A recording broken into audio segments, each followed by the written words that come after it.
राजनीतिक स्तर की अगर बात करें तो काफ़ी हद तक के निचले स्तर पर जो है तो राजनीति इस वक्त चल रही है। दोस्तों, संवैधानिक पद पर बैठते हुए एक नेता है असम के भारतीय जनता पार्टी के, वो एक बयान देते हैं। उसमें वो जो है तो मुसलमानों को जितना हो सके उतना परेशान करने की बात कहते हैं। लेकिन अगर अभी हम देखते हैं तो जिस तरह का माहौल जो है तो बन रहा है, जिस तरह की चीज़ें हो रही हैं, वो इस तरह की चीज़ें नहीं करनी चाहिए। ये काफ़ी जो है तो उसके ऊपर सोच विचार करना चाहिए।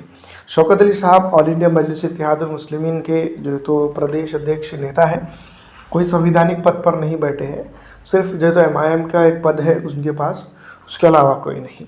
दूसरी तरफ अगर देखा जाए तो उन्होंने जिस तरह से जो तो सुलझी हुई बात कही है या फिर जिस तरह से उन्होंने स्टेटमेंट दिया है, तो इससे कई एक नेताओं को सीखने की ज़रूरत है जो हिंदुस्तान के अंदर हेट स्पीच को बढ़ावा दे रहे हैं और इस तरह की जो तो बेतुकी बातें फैला रहे हैं। उन्होंने कहा है, वो लिखते हैं, शौकत अली प्रदेश अध्यक्ष एआईएमआईएम ने लिखा है, मैं मुस्लिम समाज के लोगों से कहना चाहूँगा कि अगर कोई हिंदू भाई रिक्शा वाला है या पंचर वाला और वो आपसे 10 रुपये या 11 रुपये मांगे तो आप उसे 11 रुपये दीजिए और इस बात का ज़रूर ख्याल रखें कि आपकी वजह से किसी को कोई तकलीफ़ ना पहुँचे।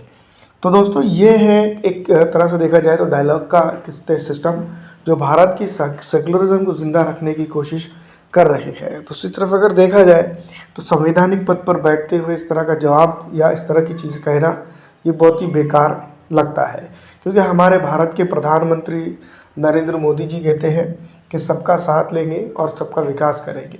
तो इस विकास और इस सबके साथ में सीधी तौर पर हिंदू, मुस्लिम, सिख, ईसाई और पारसी, बौद्ध, जैन और कई अन्य धर्मों के लोग भी आते हैं।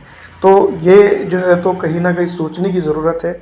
जिस तरह की राजनीतिक स्टेटमेंट देते हुए सत्ता के लिए सिर्फ इस तरह से किया जा रहा है, तो कहीं ना कहीं भारत की संस्कृति को जो एक मिलीजुली तहजीब इस वक्त दिखाई देती है हमारे देश के अंदर, उसको किसी न किसी तरीके से इन जैसे लोगों की या इन जैसे नेताओं की वजह से नुकसान ज़रूर पहुंच रहा है। आपको क्या लगता है, कमेंट करके ज़रूर बताइएगा कि क्या इस तरह का स्टेटमेंट एक संवैधानिक पद पर बैठे हुए शख्स के लिए शोभा देता है या नहीं। फिलहाल दोस्तों, इस वीडियो में इतना ही। अगर अच्छी लगती है तो लाइक करके ज़्यादा से ज़्यादा शेयर कर दीजिएगा।